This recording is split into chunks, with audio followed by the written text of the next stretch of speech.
सुनो तानी होता तो हर शादी हमार चल जइबू कके बर्बादी। सुनो तानी होता तो हर शादी हमार चल जइबू कके बर्बादी। बाकी खुश नहीं हूँ हम तू रहबू हो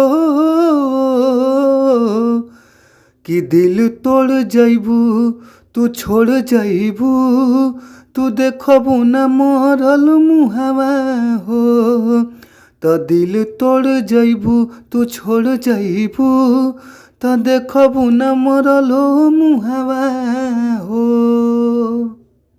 तो जी हाँ ये भैया आप सब कैसन बनी जाए भैया। और हमारा पूरा विश्वास रहेला, मन में हुलास रहेला कि आप लोग मस्त हो खब जा, खुश हो खब जा, स्वस्थ हो खब जा, तंदुरुस्त हो खब जा।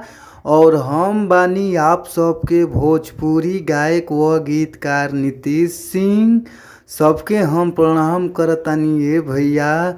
आपन आशीर्वाद न हमरा ऊपर बनौले रही जा, काहे से कि भैया रउए सबके आशीर्वाद हमरा ऊपर चाहिए भैया। तो भैया हो रउआ सबके बीच में बहुत ही ज़बरदस्त, बहुत ही लाजवाब हम सुंदर बेवफाई संग लेके आ गइल बानी, गम के गाना लेके आ गइल बानी। तो ए भैया पूरा भरोसा बा कि अगर इस सॉन्ग के ई गाना के अच्छा से म्यूजिक बनवा के अच्छा से स्टूडियो में गायकी क के रिकॉर्ड कर देतानी जाए भैया, तो हमारा पूरा भरोसा बा कि सॉन्ग जरूर बाजी। जी भैया रउआ सब अच्छा गावतानी जा, अच्छा बजावतानी जा, फिर भी रउआ सबके अच्छा मैटर नइखे मिल पावत। तो रउआ सबके घबराए के ज़रूरत नइखे न भैया। अच्छा मैटर पावे खातिर न हमारी यूट्यूब चैनल के सब्सक्राइब कर लीजा, जौना यूट्यूब चैनल के नाम बाटे भोजपुरी संगीत लिरिक्स। तो आप लोग हमारी यूट्यूब चैनल के सब्सक्राइब करके न घंटी के बेल आइकन दबा लीजा, काहे से कि रउआ सब घंटी के बेल आइकन दबा लेब जा तो कौनो भी गाना अपन यूट्यूब चैनल के माध्यम से रउआ सबके बीच में छोड़तानी तो सबसे पहले नोटिफिकेशन रउआ सबके मोबाइल पर पहुंच जाइए भैया। ता आई जा हमनी के अपन मुखड़ा के ओर चलल जाओ। मुखड़ा के भाव का बाटे, कौना भाव में आ कौना तरीका से गावे के बा, आई जा हमनी के सुनल जाए। कहे के भाव बा, सुनतानी होता तो हर शादी हमार चल जइबू कके बर्बादी।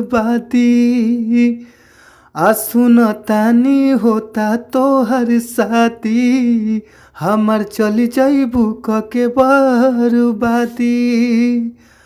बाकी खुश नहीं हम तू रहबू हो कि दिल तोड़ जइबू तू छोड़ जइबू। तो देखबू न मरल मुहावा हो तो दिल तोड़ जइबू तू छोड़ जइबू। तो देखबू न मरल मुहावा हो। तो भैया अगर ई मैटर हुआ सबके अच्छा लागता, मस्त लागता, तो फुल संग लेवे खातिर स्क्रीन पर नंबर बा और नंबर नोट कर लीजा 98 350 77 203। एक बार और नंबरवा नोट कर लीजिए ये भैया 98 350 77 203।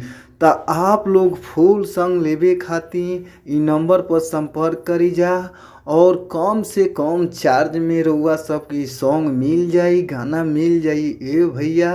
तो आप लोग न कॉल करी जा, फिर मिलल जाई नेक्स्ट वीडियो में यानी अगला वीडियो में।